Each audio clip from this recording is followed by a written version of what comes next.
o tema de hoje é crimes tributários, né? Eu não pretendo e não pretendia, desde o início mesmo, analisar crime a crime. O que eu pretendo é tratar de aspectos relevantes sobre crimes tributários. E quando a gente fala em aspectos relevantes sobre crimes tributários, algumas coisas aparecem assim com muita clareza, né? Principalmente quando a gente atua na advocacia desses crimes ou quando a gente responde questões de provas sobre esses crimes. E, assim, o primeiro ponto, né, que a gente precisa saber, evidentemente, é que quando a gente fala em crimes contra a ordem tributária, nós estamos falando dos crimes previstos especificamente na Lei 8.137 de 90. Essa seria a lei base, né, dos crimes tributários, seria a lei genérica, a lei geral sobre crimes tributários. Muitas vezes a gente se confunde quanto a isso, mas eu não vou aprofundar nesse parêntese, mas vou fazê-lo. A gente muitas vezes entende que lei geral é o Código Penal e que lei específica ou especial são as leis extravagantes, as leis especiais. Quando se fala de especialidade, né, lei genérica e lei específica e tal. E nem sempre é assim. A lei genérica contra a ordem tributária é a Lei 8.137 de 90. E muitas vezes no Código Penal existem tipos penais que são específicos sobre a ordem tributária. Então, muitas vezes um tipo penal do Código Penal vai prevalecer sobre a Lei 8.137 pelo princípio da especialidade. Olha que interessante. A gente tem uma ideia de especialidade meio distorcida, de que a lei especial ou extravagante é que vai sempre prevalecer sobre o Código Penal. Isso não é verdade. Às vezes, no Código Penal, você tem um tipo penal que, em relação a uma lei extravagante, é especial. E é o que acontece muito claramente na ordem tributária. Então, os crimes gerais sobre a ordem tributária estão na Lei 8.137 de 90. A Lei 8.137 de 90 traz os crimes gerais contra a ordem tributária. Legal? Já o Código Penal tem crimes específicos contra a ordem tributária. Então, lá no Código Penal, você encontra o crime de apropriação indébita, né, ou de simplesmente apropriação da contribuição previdenciária, no artigo 168A. Então, ele também é um crime tributário, legal? 168A do Código Penal. Você encontra a sonegação de contribuição previdenciária no 337A do Código Penal. Então, o 337A do Código Penal também é um crime contra a ordem tributária, ele também é um crime de natureza tributária. E o famoso crime de descaminho, no artigo 334, que é o crime é um crime contra a ordem tributária que incide nas importações, exportações ou até mesmo no consumo de mercadorias importadas ou exportadas. Então, são mercadorias cuja a importação, a exportação, a comercialização, a fabricação são permitidas, ou seja, é possível ter essa mercadoria transitando no Brasil, mas eu realizei a importação sem realizar o pagamento dos tributos devidos por isso. Legal? Então, me parece que isso é uma questão interessante. Sei lá, esse microfone aqui que eu uso, né? Esse microfone é importado. Eu adquiri numa loja que eu imagino tenha importado regularmente. Então, fui ali no shopping, entrei na loja, tem um microfone de lapela, tem e tal, comprei esse microfone aqui. Inclusive, sempre que alguém fala que vai gravar aulas e tal, eu sempre recomendo esse microfone aqui, porque ele é muito bom, de uma marca chamada Boya. Mas, enfim, então ele é importado, foi importado regularmente. Eu acredito que houve o pagamento dos tributos devidos, mas numa importação clandestina, sem o pagamento dos tributos, o crime de descaminho se configura. O que não se confunde, e eu imagino que todos vocês saibam disso, com contrabando. O contrabando é um crime contra a administração pública, o contrabando é um crime de importar ou exportar mercadorias proibidas. Então, aquela mercadoria tem a importação dela proibida, é regulada. Essa proibição pode ser uma proibição absoluta ou relativa. Lembrem-se da decisão do Supremo no ano passado, depois de algum tempo lá para decidir, a discussão não foi rápida, sobre as armas de airsoft. O Supremo entendeu que, como a arma de airsoft precisa de uma autorização especial do Comando do Exército, ela precisa estar autorizada lá numa portaria do Exército para haver a importação dela. Uma pessoa que vai aos Estados Unidos, por exemplo, compra uma arma de airsoft numa loja, coloca na mala e traz clandestinamente, não pratica simplesmente crime tributário, pratica crime de contrabando, porque está importando uma mercadoria proibida, embora a proibição seja relativa, ou seja, autorizado pode trazer, se eu trago sem estar autorizado, aquela mercadoria é proibida e não permitida, legal? E não permitida. Então, é importante que se tenha isso em mente. A mercadoria proibida vai caracterizar crime contra a administração pública, não é crime tributário, não se aplicam as coisas que nós vamos falar aqui. Agora, para os crimes da Lei 8.137, artigo 1º e 2º, beleza? Artigos 1º e 2º. Para os crimes dos artigos 168A, 337A e para o descaminho, o que nós vamos falar aqui é, em parte, a gente vai sinalizar, aplicado em cada um deles, legal? Então, a gente está tratando desses crimes. Artigo 1º e 2º da 8.137, 168A, 337A e 334 do Código Penal. Qual é o primeiro ponto que eu quero tratar com vocês? Em todos esses crimes, na Lei 8.137, artigo 1º e 2º, expressamente. No 168A e no 337A, expressamente. E no 334, embora não expressamente implícito, é possível que o agente pratique falsidades como meio para a prática dos crimes.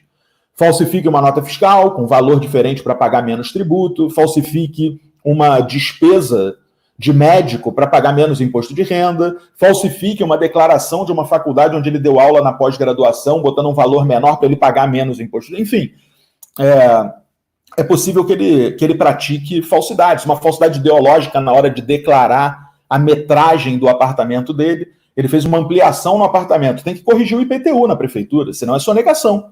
Se ele faz uma ampliação no apartamento dele e não vai na prefeitura corrigir a informação, ele está omitindo informação que deveria constar de um documento. E isso é falsidade ideológica. Legal? A omissão da informação relevante, deixar de declarar algo que devia ser declarado, caracteriza crime contra a fé pública. Então, a primeira coisa que a gente tem que saber é que é absolutamente possível praticar crimes contra a administração pública, crimes contra a fé pública, como meio para realizar o crime tributário. É muito comum isso. No artigo 1º e 2º da Lei 8.137, isso aparece expressamente.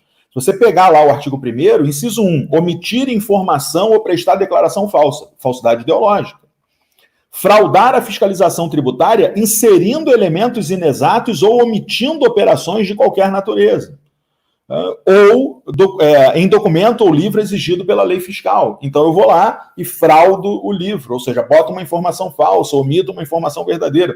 Falsificar ou alterar, olha o documento falso, nota fiscal, fatura, duplicata, nota de venda e assim vai. Então, em todos os crimes tributários, é possível ter uma falsidade como meio para a prática dele. E quando há essa falsidade como meio para a prática, é importante que a gente relacione o crime contra a fé pública com o crime tributário. E essa relação, pessoal, se dá pelo princípio da consunção. Eu estou com vontade de fazer uma live sobre o princípio da consunção. É que eu já marquei todos os temas, então teria que ser uma live extra. Quem sabe eu entro aí no sábado ou no domingo e faço uma live extra com vocês. Eu quero dizer que eu estou adorando fazer as lives. Eu posso confessar a vocês que eu estou fazendo parte de um grupo, de uma mentoria sobre algumas questões referentes a desenvolvimento pessoal e etc.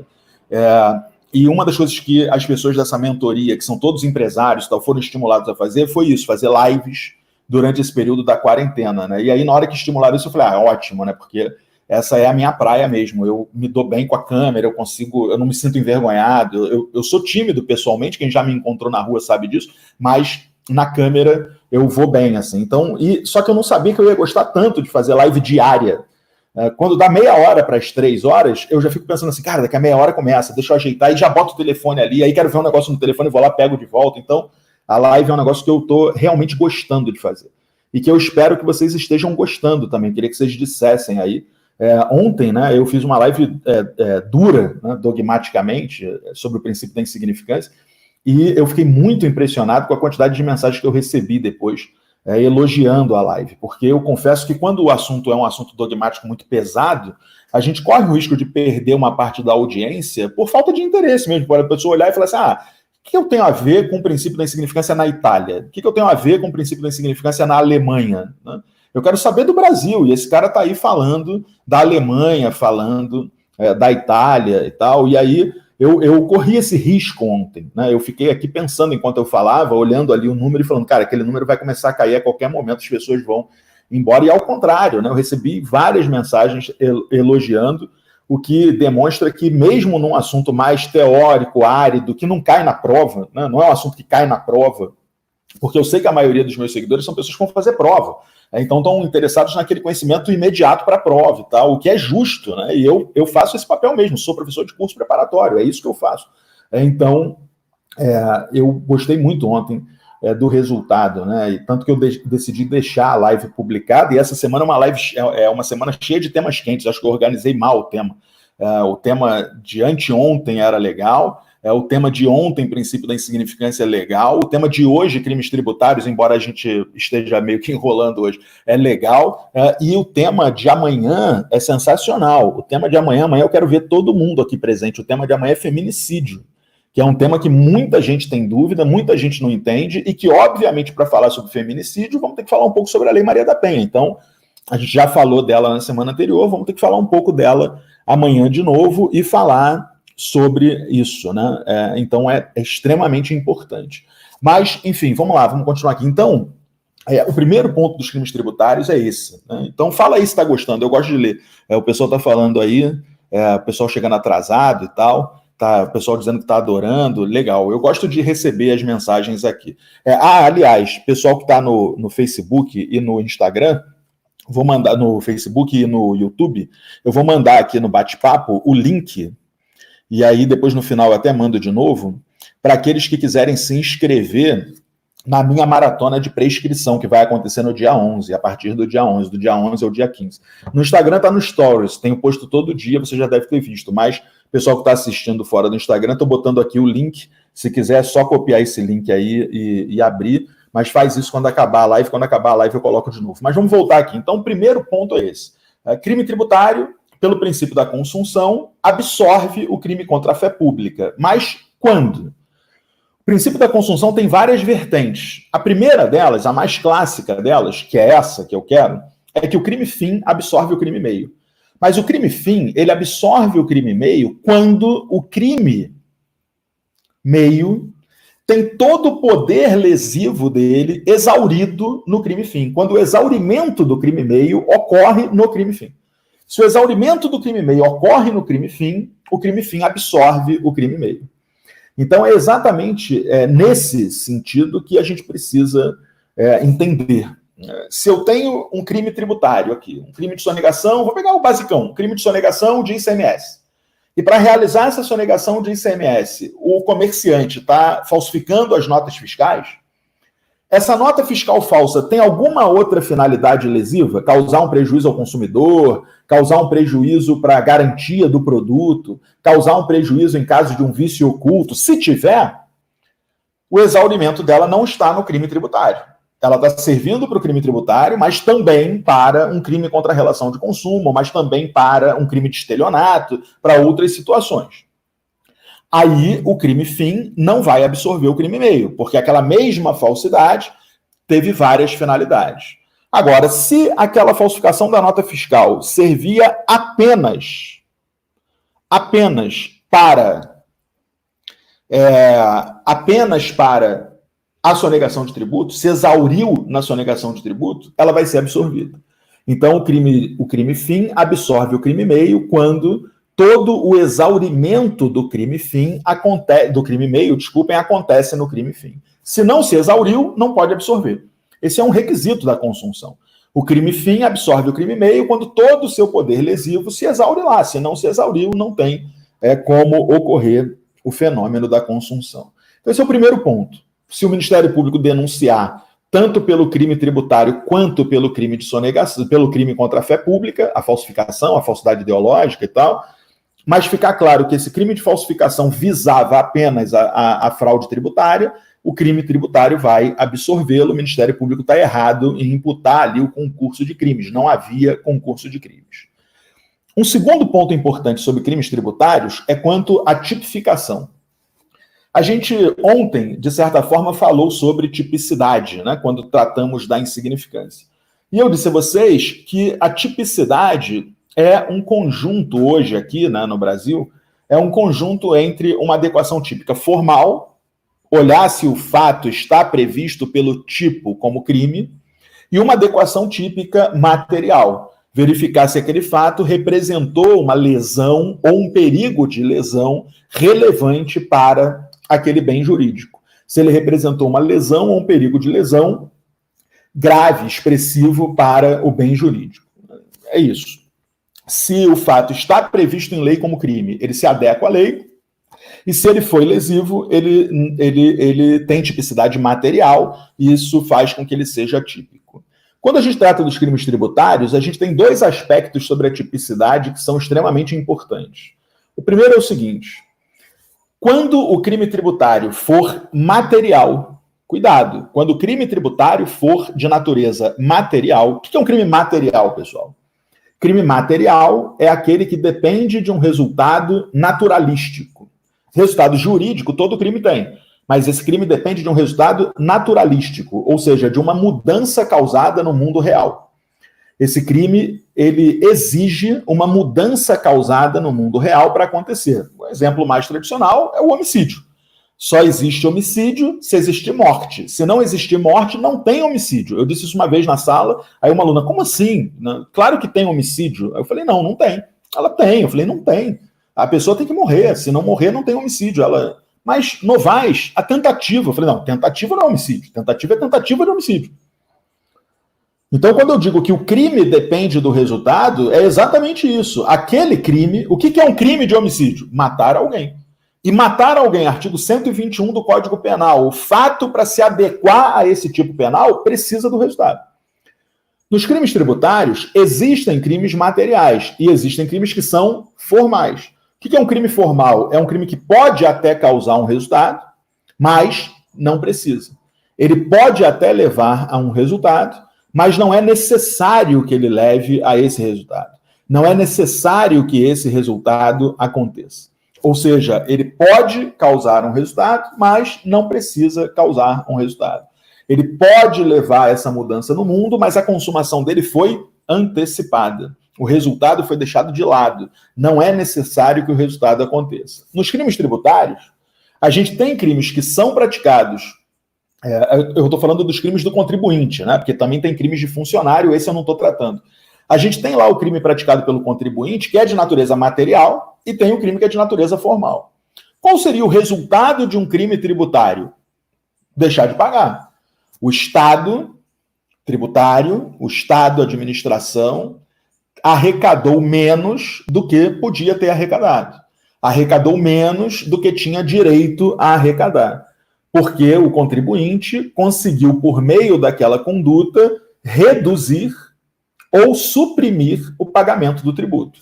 Reduziu, pagou menos, ou suprimiu, deixou de pagar um tributo devido em razão daquelas condutas. Existem crimes tributários que são materiais.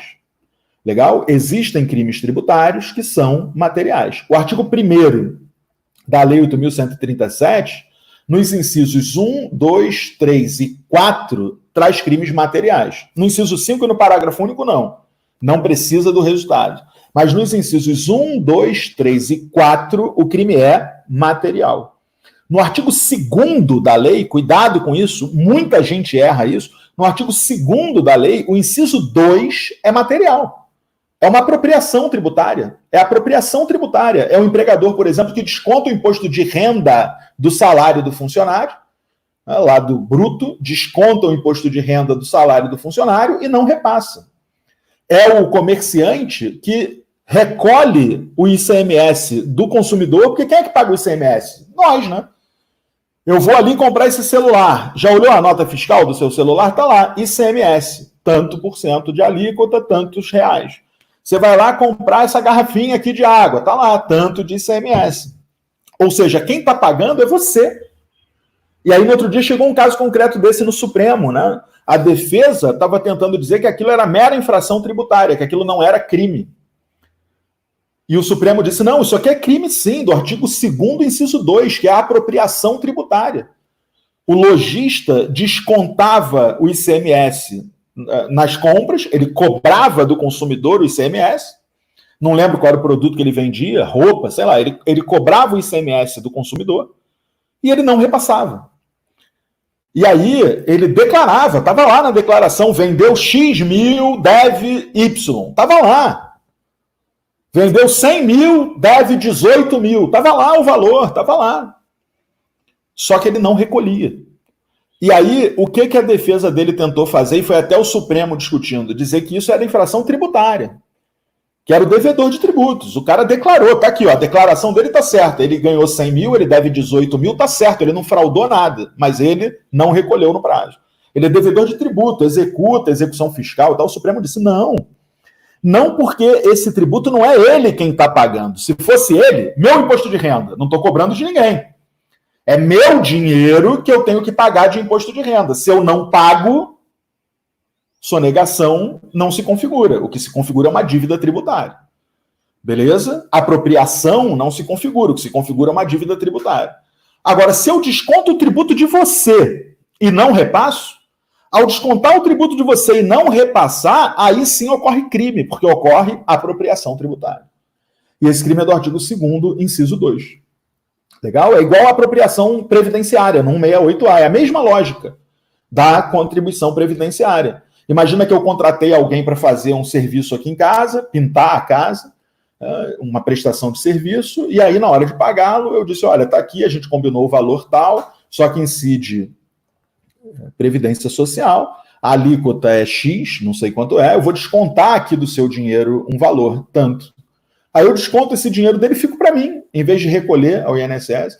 Legal? Eu pago a minha empregada doméstica, que evidentemente não está aqui, né? Está em casa, também em isolamento social. Eu pago a minha empregada doméstica e desconto do salário dela a parcela dela da tributação lá, do e-social lá que eu pago.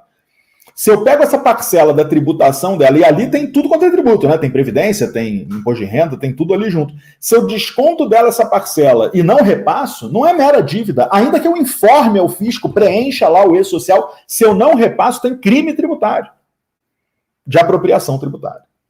E esse crime, evidentemente, é material. Legal? Material. Então, vejam só. No crime, voltando, material, artigo 1º, 1 a 4. Artigo 2º, inciso 2. Lá no Código Penal, 168A e 337A. Beleza? Esses são materiais. De novo, artigo 1º, 1 a 4. Artigo 2º, inciso 2, 168A e 337A no Código Penal. E o descaminho? Para mim, o descaminho é material. Mas o STF e o STJ têm vasta jurisprudência dizendo que ele é formal. Legal? Eu discordo disso. Sempre que tem oportunidade falo, acho que ele é crime material, mas o STJ e o STF entendem que não, entendem que o descaminho é formal. Nos crimes que são materiais, a adequação típica formal depende de um ato da administração pública. O que é um negócio muito louco, né? Não depende de eu declarar falsamente o imposto de renda e no dia do vencimento não pagar. Não depende disso. É necessário isso, claro, mas é necessário um ato da administração definitivo, que é o lançamento do tributo. Ou seja, enquanto essa sonegação ou essa apropriação estiver sendo discutida em instâncias administrativas, não há a configuração do crime. E também não há prescrição, não há nada disso. Então, eu vou declarar imposto de renda agora, né? O prazo terminaria amanhã, foi prorrogado para junho. Beleza, depois de amanhã. O prazo foi prorrogado para junho. Eu tenho lá até o dia 30 de junho, salvo engano, para declarar o imposto de renda. Aí vamos supor que eu omita lá uma informação. Eu vou omitir aqui as aulas de pós-graduação que eu dei lá no Rio Grande do Sul, lá em Santa Maria, numa universidade de lá. Eu vou omitir aqui, eu não vou declarar isso. Aí eu não declaro. Aí eu não declaro essas aulas que eu dei lá e por isso eu pago menos tributo. O tributo vence no mês seguinte. Chegou lá no dia do vencimento, eu paguei menos. Naquele momento, o fisco arrecadou menos. Naquele momento, deveria ocorrer a consumação do crime e a configuração dele. O STF foi, aos poucos, cunhando uma posição, né, que acabou... Eu não vou detalhar o caminho, né, porque demoraria, só por causa disso, só porque demoraria, poderia detalhar, mas demora, acabou chegando ao que está hoje lá na súmula vinculante número 24. E o que diz a súmula vinculante número 24? E a gente vai ter uma aula só sobre súmula vinculante. A última live é só sobre súmula vinculante. A súmula vinculante número 24, ela diz que nos crimes materiais contra a ordem tributária, o fato não se tipifica, ou seja, o fato é atípico. Então falta um elemento do tipo, é verdadeiro elemento do tipo. Não se tipifica enquanto não ocorre o lançamento definitivo do tributo. O que significa o lançamento definitivo do tributo, ou como alguns preferem chamar, a constituição definitiva de um crédito tributário em favor do Estado? A constituição definitiva de um crédito tributário em favor do Estado se caracteriza pelo término do processo administrativo. Então, eu soneguei o tributo do imposto de renda, o meu exemplo, paguei menos lá no dia e a minha declaração de imposto de renda está lá na Receita sendo processada, está lá numa fila. Aí chega o momento de processamento dela e aí o sistema lá eletrônico constata que tem algo errado. E tem uma universidade lá do Rio Grande do Sul dizendo que pagou esse Felipe Novaes aí um valor de tanto e na declaração dele não consta. Aí o que acontece comigo, né? Eu caio na chamada malha fina. O que significa cair na malha fina? Significa que eu vou sofrer um processo administrativo fiscal e que esse processo administrativo fiscal visa determinar se houve alguma irregularidade ou não. Enquanto esse processo estiver em andamento, o crime não se configura. O crime não se configura. Às vezes esse processo demora anos e o crime não se configura. Esse crime só será configurado quando houver o lançamento definitivo. Ou seja, quando todas as instâncias administrativas, se você impugnar na justiça, não, mas todas as instâncias administrativas terminaram e o fisco chegou à conclusão, realmente esse Felipe Novaes aí sonegou.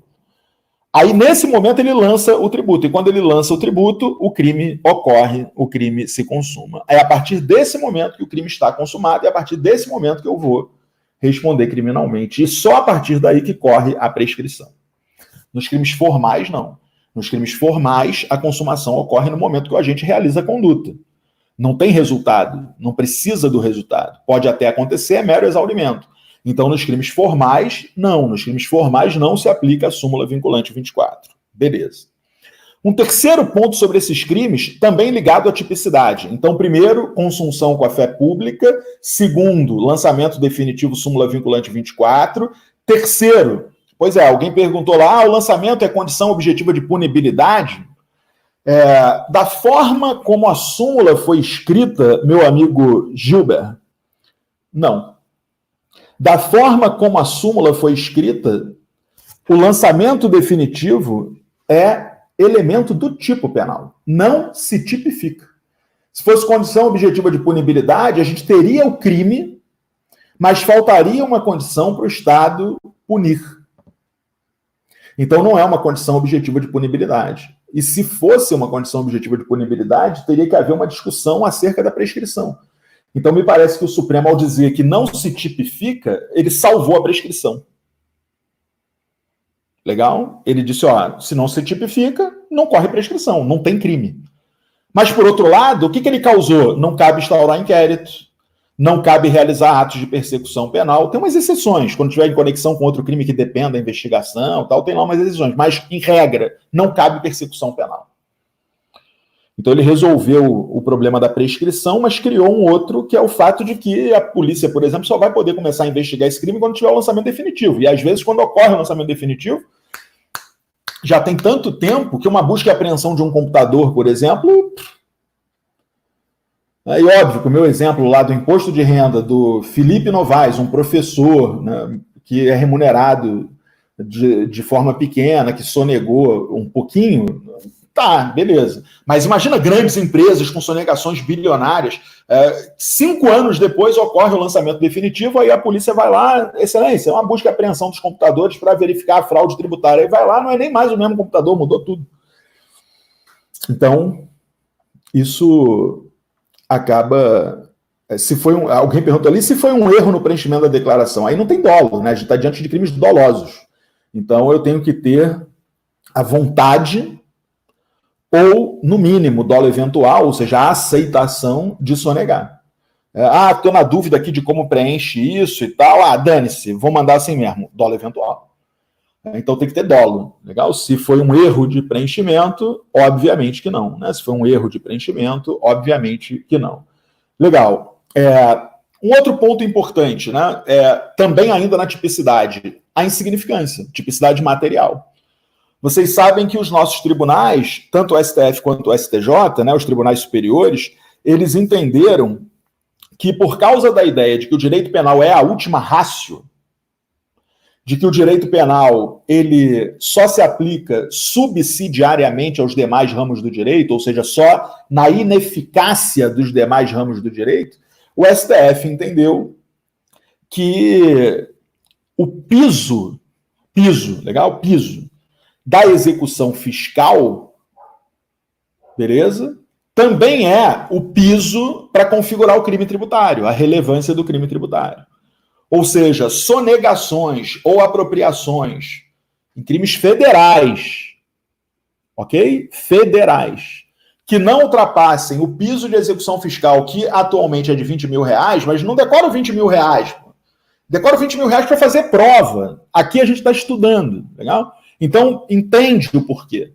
É o piso da execução fiscal. Então, valores até o piso da execução fiscal, que atualmente é de R$20 mil, geram a aplicação da insignificância com a atipicidade material. Eu, Felipe, acho que não é insignificância, mas eu não vou discutir isso hoje, né? Então, eu acho que isso é irrelevância penal do fato, é outra coisa, é insignificância imprópria, crime de bagatela impróprio, mas enfim. Então, até R$20 mil em nível federal. Mas se for no Estado, ICMS,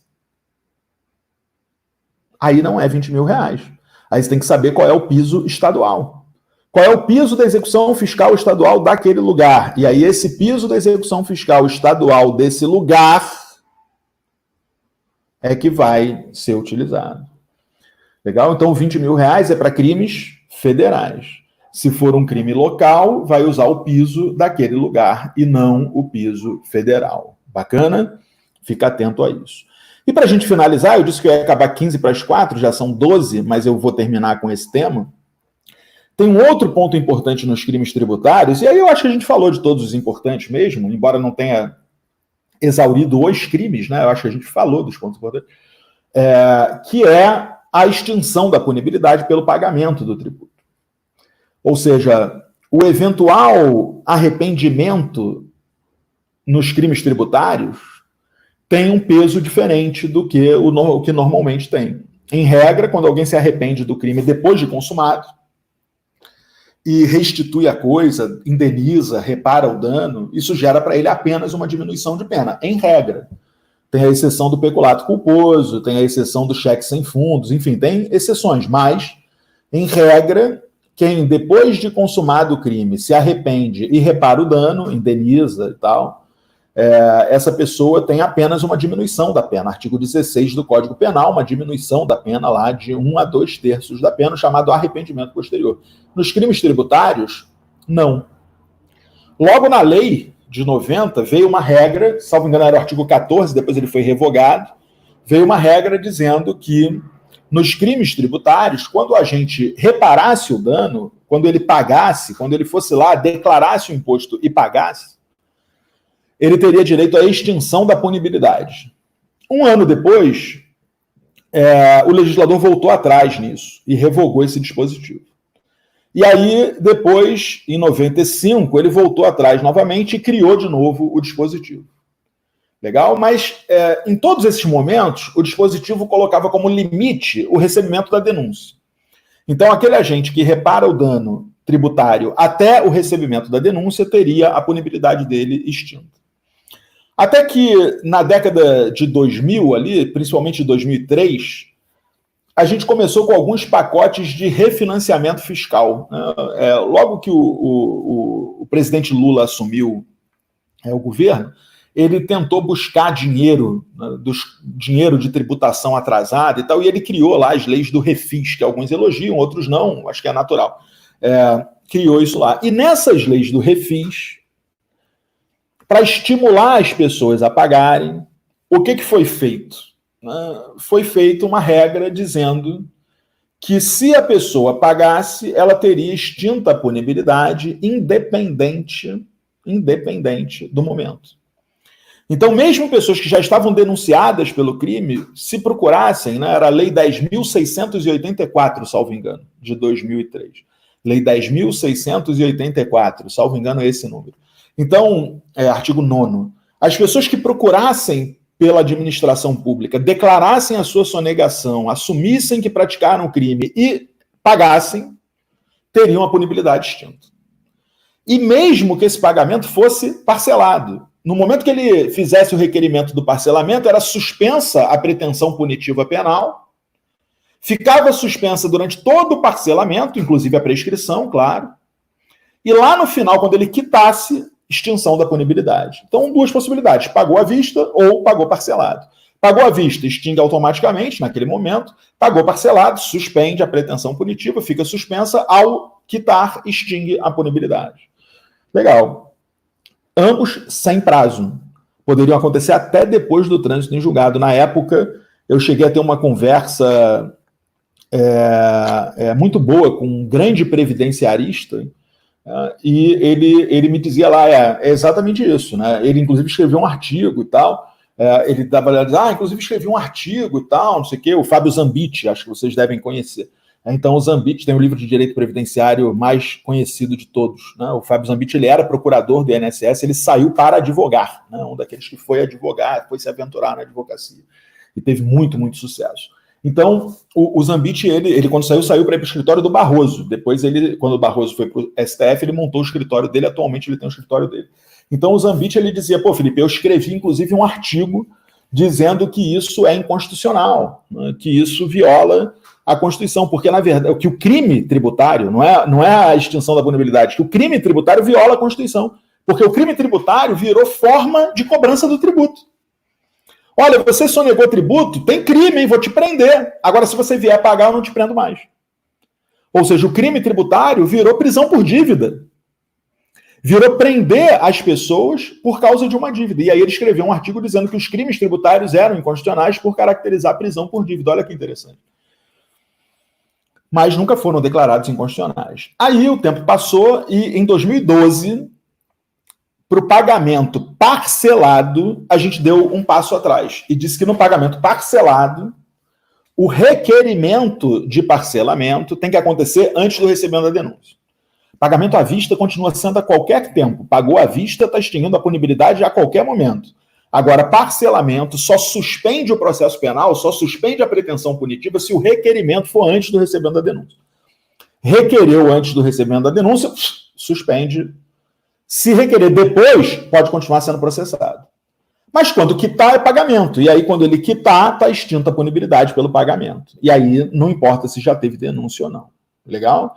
Então, o problema é que durante o parcelamento, parcelou em 80 meses, durante o parcelamento, ele pode ser condenado.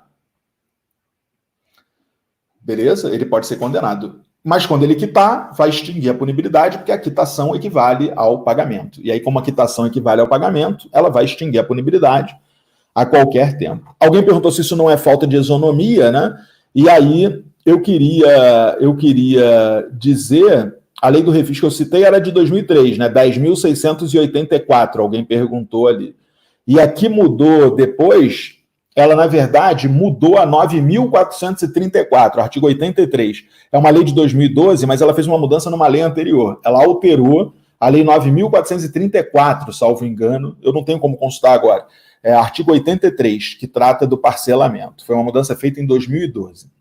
Via medida provisória, que foi convertida em lei depois, e aí teve esse jabuti enfiada nela lá, o que é inconstitucional, mas eu não vou nem entrar nessa discussão.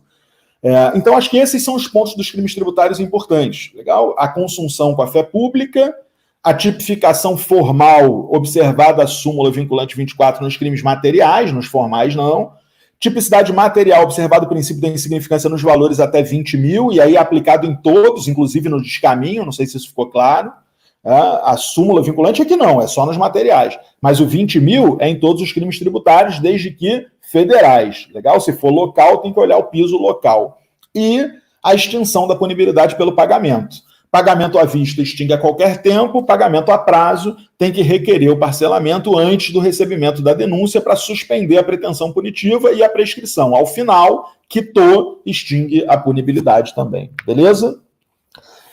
Também existem crimes tributários praticados por funcionário público. Na lei estão no artigo 3º, e você que está fazendo prova de concurso, OAB e tal, lê o artigo 3º da Lei 8.137 para não cair em pegadinha de prova, legal? Os crimes constantes do artigo 3º, que são crimes de funcionário público, prevalecem pela especialidade sobre os crimes do Código Penal.